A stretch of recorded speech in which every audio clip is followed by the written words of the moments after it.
தமிழ்நாடை பொறுத்த வரைக்கும் யாரையாவது போய் ஏதாவது சந்திக்கணும் அப்படின்னா இந்த மூஞ்ச மூடிக்கிட்டு போய் சந்திக்கிறதோ, இந்த மறைமுகமா உங்களுக்கு தெரியாம போய் சந்திக்கிறதோ அப்படியெல்லாம் நான் செய்ய மாட்டேன்.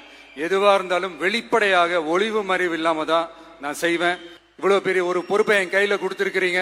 அதே நேரத்தில் எனக்கு கொஞ்சம் அவகாசமும் நீங்க கொடுக்கணும்னு நான் ரிக்வெஸ்ட் பண்ணி கேட்டுக்கிறேன். நான் சொன்னதையெல்லாம் படிப்படியா நிறைவேற்ற நான் ட்ரை பண்ணுவேன், நிறைவேற்றுவேன். அதே நேரத்தில் எனக்கு கொஞ்சம் அவகாசம் கொடுத்தீங்கன்னா எனக்கு கொஞ்சம் உதவியாகவும் ஒத்துழைப்பாகவும் இருக்கும். இது உங்களுடைய ஆட்சி. பெண்கள் பாதுகாப்பை ரொம்ப ஸ்ட்ரிக்டா வச்சிருப்பேன். போதைப் பொருள் கலாச்சாரம் அதை கண்ட்ரோல் பண்றதுக்கு என்னென்ன ஸ்டெப்ஸ் எடுக்கணும், என்னென்ன முயற்சிகள் எடுக்கணும், இன்னிலிருந்து அதை நான் எடுப்பேன். நம்ம பசங்களை அதுல இருந்து காப்பாற்ற வேண்டியது நம்ம அரசனுடைய பொறுப்பு. அதே மாதிரி சட்டம் ஒழுங்கு எல்லாருக்குமான பாதுகாப்பை நான் உறுதிப்படுத்துவேன். என்ன அவமானப்படுத்துறவங்களாகவே இருந்தாலும், என்ன கஷ்டப்படுத்துறவங்களாகவே இருந்தாலும் அவங்களும் என் மக்கள் தானே.